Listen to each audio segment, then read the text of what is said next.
பறந்து போ படம். இதில் இதுதான் கதை, ஹீரோ இந்த பிரச்சனையை சமாளித்து எப்படி ஜெயிச்சாரு இப்படிங்கிற அந்த ஃபார்மெட்டுக்குள்ளேயே இந்த படம் அடங்காது. அப்பா பையனோட எங்கெங்கேயோ போகிறாரு, அந்த ட்ராவலை நீங்கள் ஜாலியாக என்ஜாய் பண்ணி பார்க்குறீங்க, அவ்வளோதான் படமே. எங்க இந்த இடத்துல இன்டர்வலா என்னங்க கிளைமேக்ஸ் எங்கே எடுத்து வந்து வச்சிருக்கீங்கன்னு கொஞ்சம் அது புதுசாகவும் இருக்கும், ஆனால் பார்க்கறதுக்கு கொஞ்சம் ஃப்ரெஷ்ஷாகவும் இருக்கும். அப்போ இருந்த படங்கள்லாம் சொல்லுவாங்கல்ல 10 நிமிஷத்துக்கு ஒரு பாட்டு வந்துரும்பா, ஒரு படத்துலேயே 10 பாட்டுலாம் வரும்னு. இதில் கிட்டத்தட்ட 5 நிமிஷத்துக்கு ஒரு பாட்டு வரும், ஆனால் ஒரு மாதிரி இந்த கதையோட வைபுக்கு அந்த பாட்டு எல்லாமே செட் ஆகிடும். சிவா எப்படி ராமோட படத்தில் ஃபிட் ஆக போறாருன்னு யோசித்தேன், ஆனால் இந்த படம் முடியும் போது அவர் தான் இந்த கேரக்டருக்கு பர்ஃபெக்டா ஃபீல் ஆகுறாரு. ஏன்னா இப்போ இந்த கேரக்டர் தவிர இப்போ ராமே நடிச்சிருந்தாலும் மற்ற ஹீரோஸ் நடிச்சிருந்தாலும் ஒரு கேரக்டர் கிட்ட பேசுறாங்க, எப்ப நான் என்னதான் போராடினாலும் உன் லைஃப்க்கு என்னால் வரவே முடியாதுல்லன்னு அந்த ரேடாக்க வேற யாராச்சும் பேசியிருந்தா நமக்கு இங்கே சோகமாக ஃபீல் ஆகும். ஆனால் இவர் பேசும்போது ஓகே நான் ஆசைப்பட்ட லைஃபை நீ வாழற, அதனால ரீச் பண்ண முடியாதான், இருக்கட்டும் என் லைஃப்பை நான் ஹாப்பியாக தானே இருக்கிறேன் அப்படிங்கிற மோடில் தான் இந்த கேரக்டரே இருக்கும். அதை பர்ஃபெக்டாக ஃபீல் பண்ண வைப்பாரு. அப்புறம் இந்த ஃபீல் குட் படங்களில் எல்லாருமே பரிசுத்த ஆன்மாக்கள், எல்லாமே நல்லவங்கப்பா அப்படின்னு சொல்லும் போது தான் நமக்கு அதோட கனெக்ட் ஆக முடியாதா? நாம நினைக்கிற மாதிரி ஒருவேளை இப்படி பண்றோனோ,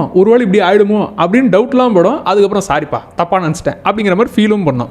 அதனால இந்த கேரக்டர்ஸோட ஈஸியாக ரிலேட் பண்ணிக்க முடியும். கிளைமேக்ஸில் சிவா பேசுகிற விஷயம்லாம் தேட்டரே குபீர் சிரிப்பு, அவ்வளோ பெரிய விஷயத்தை அசால்ட்டாக பேசியிருப்பாரு. ஓவரால் நல்லா என்ஜாய் பண்ணக்கூடிய ஒரு டிஃப்ரெண்ட்டான ஜேர்னி இது. கண்டிப்பாக இந்த படத்தை மிஸ் பண்ணாதீங்க.